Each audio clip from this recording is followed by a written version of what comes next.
nosotros toda acción de solidaridad supone una acción de empoderamiento, supone un proceso de fortalecimiento del encuentro, de la lucha por la liberación de nuestro pueblo. Es un espacio en el que nos hermanamos, es un espacio en el que nos fortalecemos juntas y juntos. No se trata solamente de una acción de solidaridad hacia la revolución bolivariana, hacia la Venezuela socialista, hacia la Venezuela chavista, hacia todo lo que desde esa trinchera estamos tratando de levantar. Se trata de un proceso de solidaridad mutua, de todas y todos quienes estamos en cualquier rincón del mundo, levantando las voces, levantando la práctica, levantando las acciones en función de la libertad, en función de separarnos de cualquier forma de opresión imperial que domina aún nuestro pueblo y que tiene múltiples formas de manifestarse en nuestras vidas cotidianas como mujeres, como hombres luchadores. En ese sentido, les agradecemos la invitación a compartir nuestra experiencia, a compartir lo que impulsamos en Venezuela, y agradecemos y queremos saber que se sepa con mucha fuerza que la acción de solidaridad sí tiene resultados, no solo además del fortalecimiento del vínculo, además del engrandecimiento mutuo de nuestras acciones, las acciones de solidaridad permiten la visibilización. En nuestro caso, Venezuela está en el ojo del huracán. Venezuela no deja de estar en una situación de permanente ataque, de permanente desestabilización, solo que tiene sus momentos picos, ¿no? Ha tenido sus momentos picos muy álgidos, y en esos momentos se ha sentido muy fuertemente el apoyo internacional de los grupos de solidaridad, de los grupos que apoyan en la profunda, digamos, tergiversación de lo que realmente ocurre en nuestro país, apoyan en la visibilización de lo que está ocurriendo en nuestra patria, de las acciones que estamos llevando adelante y de alguna manera de quienes están atacando nuestro proceso. Además de eso, las acciones de solidaridad han permitido establecer vínculos concretos, han permitido escenarios de aprendizaje, comprender que tenemos culturas diferenciadas, que aunque somos pueblos en lucha, que aunque estamos hermanados, tenemos culturas diferenciadas, que solamente el acercamiento real, permite comprendernos, permite transformarnos y nos permite avanzar en función de la lucha común nuestra, que es la liberación de nuestros pueblos. En ese sentido, estar aquí para nosotros siempre es valioso, tomarse el tiempo para brindar la experiencia, para compartir siempre será muy valioso. Quisiéramos expresar que estamos en un momento bien especial en Venezuela. Todas y todos habrán seguido de cerca los acontecimientos de los últimos meses en nuestro país. Estamos levantándonos de situaciones muy difíciles, levantándonos con mucha fuerza, pero ciertamente no podemos negar que hemos vivido situaciones bastante complejas y bastante difíciles como humanas, como humanos y como luchadores y luchadoras. Queremos principalmente visibilizar, un poco además comparando lo que el compañero que me antecedió decía de la realidad que están viviendo ustedes actualmente como país, como primero que nada partir de qué exactamente encontramos nosotros, cuál fue la Venezuela que nosotros encontramos cuando arrancamos este proceso revolucionario. No deja de ser importante recordar que antes del inicio de la revolución bolivariana, Venezuela era un país completamente sumido en la pobreza, con más del 45% de la población en estado de pobreza, más del 20% de la población en estado de pobreza crítica, con altísimos niveles de exclusión social, con altísimos niveles de privatización de muchísimos de los servicios públicos, con prácticamente todas las empresas del Estado privatizadas, un país completamente saqueado, un país con una nula movilización política popular, en un estado de adormecimiento al que fue sometido a lo largo de muchísimos años de acciones represivas, de saqueo a la institucionalidad del Estado, un Estado al servicio de las oligarquías, un Estado al servicio de unas oligarquías que efectivamente, utilizando además el capital de un Estado muy rico, multiplicaron su propio capital y que precisamente eso es lo que hace que hoy en día esas oligarquías, esa derecha arremeta contra nosotros de las maneras tan fuertes como lo hacen. Venezuela, la Venezuela con la que arrancamos en el año 98 era una Venezuela con unos niveles de exclusión social elevadísimos. Eso implicó entonces para el arranque de la revolución un proceso de inclusión masiva, de políticas públicas masivas de inclusión en todo lo que implica la garantía de los derechos sociales de las humanas y de los humanos. Y así surgieron las misiones bolivarianas, de las que regularmente hablamos acá.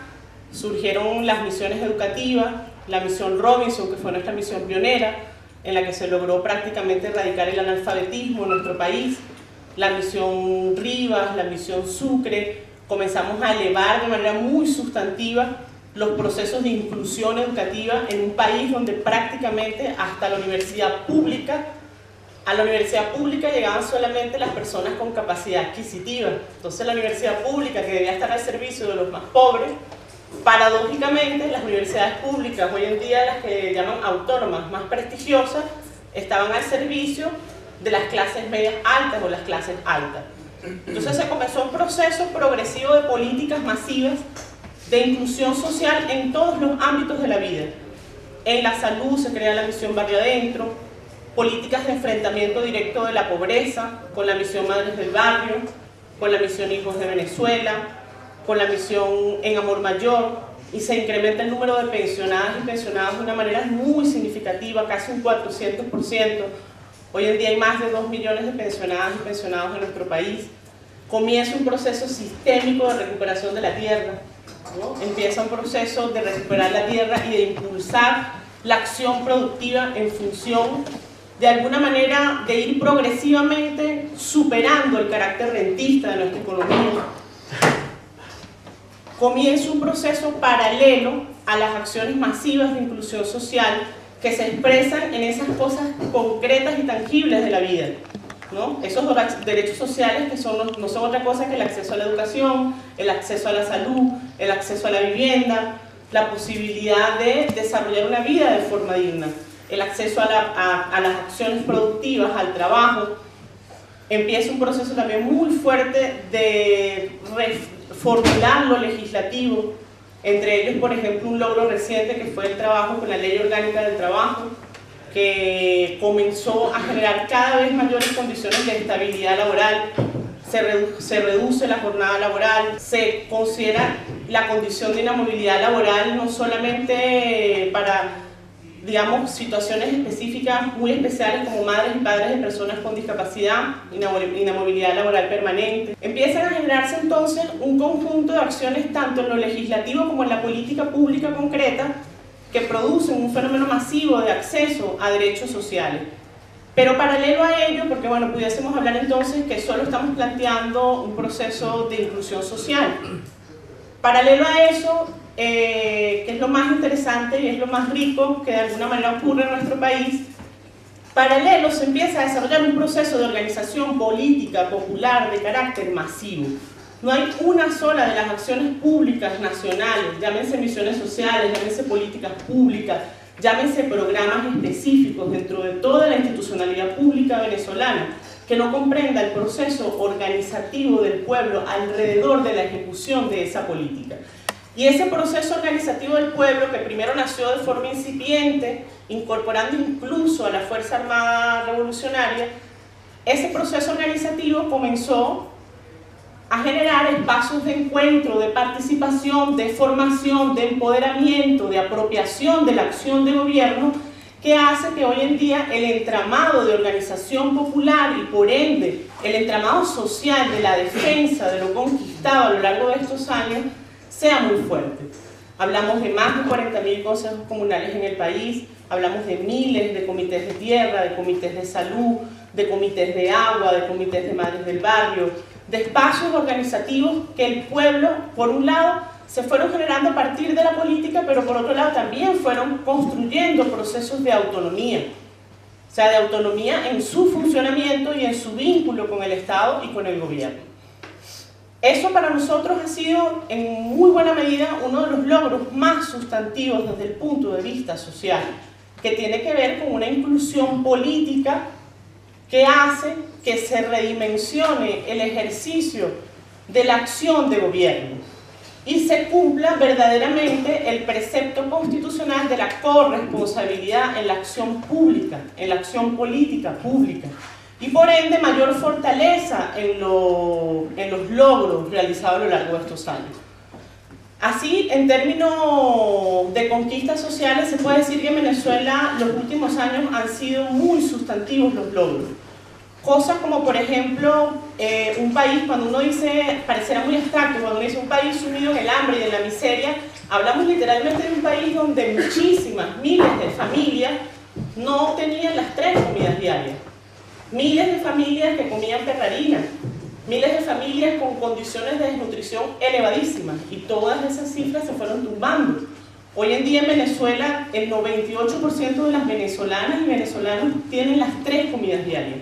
Y eso responde, sin duda alguna, a una política sistémica del Estado, múltiples dimensiones, que ha ido progresivamente enfrentando todas las dimensiones de lo material y de lo no material, que van significando la verdadera superación de la pobreza y la verdadera inclusión en procesos democráticos. Porque, como lo planteaba el compañero que me antecedió muy bien, la democracia para nosotros no significa simplemente el ejercicio cada cierto tiempo del derecho al sufragio, que lo consideramos muy valioso y muy importante dentro de nuestra revolución, que es profundamente democrática. Pero la democracia supone también para nosotros el ejercicio protagónico de la participación del pueblo en la acción de gobierno. Y eso implica coparticipar en la definición de las políticas, en la definición de las transformaciones legislativas, en el control de la acción pública y yendo cada vez mucho más allá hacia lo que consideramos debe ser progresivamente nuestro norte, que es en la construcción del Estado comunal, en el verdadero empoderamiento del pueblo y en la verdadera transferencia de competencias de gobierno al pueblo organizado. En eso hemos puesto la vida, en eso hemos puesto nuestra práctica, nuestro conocimiento y sobre todo la experiencia de miles y miles de personas. Además de todo esto, otra de las acciones muy sustantivas de la revolución ha tenido que ver con esa comprensión de la no soledad, ¿no? Eso que hablaba yo al principio de que la solidaridad sin duda alguna no es una acción solitaria, ni es una acción unilateral. Eso ha implicado la visión de que solamente los pueblos unidos y hermanados podemos avanzar en función de la superación de nuestras condiciones de dominio, nuestras condiciones de opresión y nuestras condiciones de deterioro, múltiple deterioro social que viven nuestros países. Y es así como con el liderazgo del presidente Chávez, Venezuela avanza con mucha fuerza hacia procesos de integración latinoamericana. Y no en balde tenemos el ALBA, no en balde tenemos UNASUR, tenemos la CELAC, y cada vez van cogiendo más fuerza estos espacios de integración, de macrointegración política de naciones, porque obviamente el enemigo es un enemigo muchísimo mayor. Y no es solamente una organización interna de un país la que posibilita un enfrentamiento sistémico con el enemigo que todos conocemos.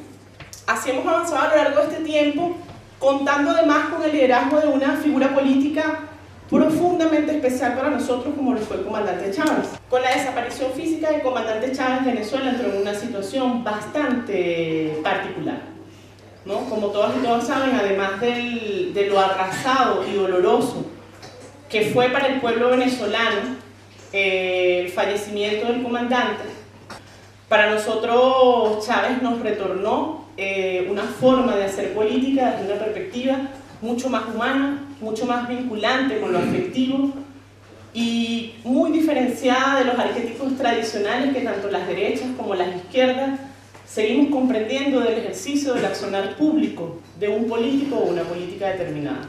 Ese arquetipo acartonado de la figura del estadista que tanto ha sido cuestionado en el caso de Chávez porque cantaba, porque se expresaba, porque decía poemas, porque tenía espacios de vinculación con el pueblo. Sin embargo, ese liderazgo del comandante Chávez favoreció muy significativamente en los procesos que permitieron esa formación progresiva de un pueblo completamente adormecido durante muchísimos años. Y además un vínculo efectivamente afectivo muy poderoso en función de los procesos que implican la construcción de la unidad. El compañero lo planteaba, somos un proceso con muchísimas contradicciones, pero solamente la apuesta por la unidad en medio de nuestras diferencias es lo que posibilita que el proceso pueda seguir adelante, que las transformaciones más profundas puedan efectivamente desarrollarse. Con el fallecimiento del comandante nos encontramos entonces con una derecha fortalecida, ¿no? Porque obviamente esa situación afectó muchísimo a todos los que militábamos en la izquierda, a todos los que militábamos en el proceso revolucionario venezolano. Y ese fortalecimiento de la derecha, no solamente de la derecha nacional, sino de esa derecha orquestada por la de gran derecha internacional, tuvo un trabajo muy arduo recientemente en nuestro país, ¿no? Un trabajo muy fuerte desde el punto de vista simbólico, desde el punto de vista mediático. El propio fallecimiento del comandante Chávez fue una herramienta muy poderosa para ellos, para trabajar procesos de desmoralización, desmovilización, y eso nos hizo enfrentarnos en una campaña política en función de las elecciones presidenciales del compañero Nicolás Maduro bastante difíciles, ¿no? Bastante difíciles, y consideramos nosotros que fue un éxito muy rotundo, independientemente de la diferencia tan mínima de votos. Fue un éxito muy rotundo haber ganado las elecciones en ese énfasis de la revolución democrática, haber ganado las elecciones con el reciente fallecimiento del comandante Chávez y con la estrategia tan fuerte que aplicó la derecha para procesos de desmoralización del pueblo venezolano. Además de eso, eso digamos se implementaba a través de campañas sucias, campañas muy fuertes a través del uso de las redes sociales, que hoy en día constituyen una herramienta incluso muchísimo más poderosa que los medios regulares. Un trabajo muy fuerte con la guerra económica. En nuestro país la derecha sigue controlando el poder económico, pero un trabajo en el que incluso terminó impactando en la cotidianidad de la gente. Cosas como desabastecimiento planificado de productos específicos de la dieta básica cotidiana, cosas como un enloquecido, digamos, subida de precios de los productos de la dieta cotidiana, además de su desaparición, y además un trabajo sobre todo mediático muy bien elaborado de guerra sucia, de campaña de baja intensidad. Eso implicó que aún triunfando el compañero Nicolás Maduro como presidente de la República Bolivariana de Venezuela, garantizando la continuidad del ejercicio del poder público nacional para continuar el impulso de las macroacciones que implican la sostenibilidad de lo logrado, la corrección de las fallas y errores también cometidas a lo largo de estos años y el avance del proceso revolucionario hacia elementos políticos concretos como la construcción del Estado comunal. Había que tener control del poder político, siempre. En ese sentido, cuando ocurre el triunfo de Maduro, la derecha arremete contra nosotros de una forma realmente impensada, ¿no? Unos niveles de violencia impensados. Yo creo que la primera de cambio nos agarraron medio descuidados, pero nos fuimos muy, digamos, vertiginosamente dando cuenta. ¿Qué implicó esas acciones de violencia? Implicó no solamente el asedio y el ataque de instituciones al servicio del pueblo, como instituciones como los centros de salud, que son instituciones gratuitas al servicio del pueblo, sedes atacados, quemados, instituciones educativas, sedes de partidos políticos, sino que implicó agresiones físicas bastante severas a muchísimos de los militantes nuestros, y eso además en cuestión de horas, y el fallecimiento de 11 personas. Esas acciones fueron completamente invisibilizadas por los medios privados venezolanos, absolutamente invisibilizadas por los medios internacionales. Solamente Los medios nuestros y los equipos de solidaridad, los equipos de comunicación, fueron quienes impulsaron un proceso de visibilización de lo que realmente estaba ocurriendo en nuestro país. En ese sentido, nosotros estamos en este momento nuevamente levantándonos de esa arremetida. Ha bajado un poco lo que fue la guerra inmediatamente posterior al triunfo de Maduro, pero no deja de ocurrir esa guerra de baja intensidad permanente a través del uso de los medios, a través del uso de las redes, a través, digamos, de múltiples acciones que mantienen permanentemente un esquema o un enfoque de desestabilización. Nosotros consideramos entonces que acciones como esta de la solidaridad son importantes para apoyarnos mutuamente en la visibilización tanto de lo que realmente pasa en nuestro país como de lo que realmente ocurre aquí. Aunque a ustedes les parezca sorprendente, la crisis de su país, la especificidad de la crisis de su país, sigue siendo, por lo menos en países como el nuestro, fuertemente desconocida. Para la gente todavía sigue siendo un anhelo la posibilidad de irse a España, de irse a Europa, buscar mejores caminos, porque en la Venezuela prácticamente no se puede vivir, porque el castrocomunismo que nos rodea en Venezuela no nos permite seguir adelante. En ese sentido, este espacio de encuentro común posibilita fortalecer la visibilización de las verdaderas realidades que vivimos en nuestros pueblos. Queríamos socializar con ustedes que realmente consideramos que solo el pueblo salva al pueblo. Solamente los espacios de articulación, de unión, de empoderamiento son los que posibilitan que podamos salir adelante en nuestras transformaciones. En Venezuela ocurre un proceso significativamente complejo en lo que tiene que ver con la existencia real de profundas contradicciones. A veces pensamos que el Estado socialista, el Estado comunista nos va a caer del cielo, que solamente con estudiar mucho, leer, pasar años militando, haciendo miles de revistas, haciendo miles de espacios de opinión, vamos a conseguir que el comunismo, que el socialismo se instale en nuestras realidades. Y la verdad es que no, la verdad es que hacerlo cuesta mucho. O sea, hacer la práctica, hacer de la práctica, de la construcción del socialismo una realidad vital, es un proceso que cuesta mucho. Y que nosotros consideramos que solamente podemos lograrlo haciéndolo verdaderamente en la práctica, poniendo la vida en él. No basta entonces para nosotros y para nosotras comprender las contradicciones como la ausencia del proceso de construcción del socialismo. Comprendemos las construcciones como parte del proceso sociohistórico que vivimos.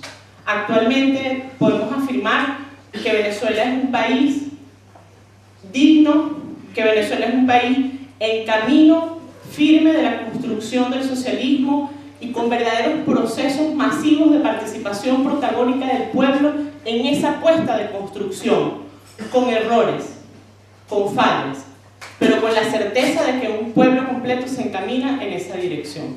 Muchísimas gracias.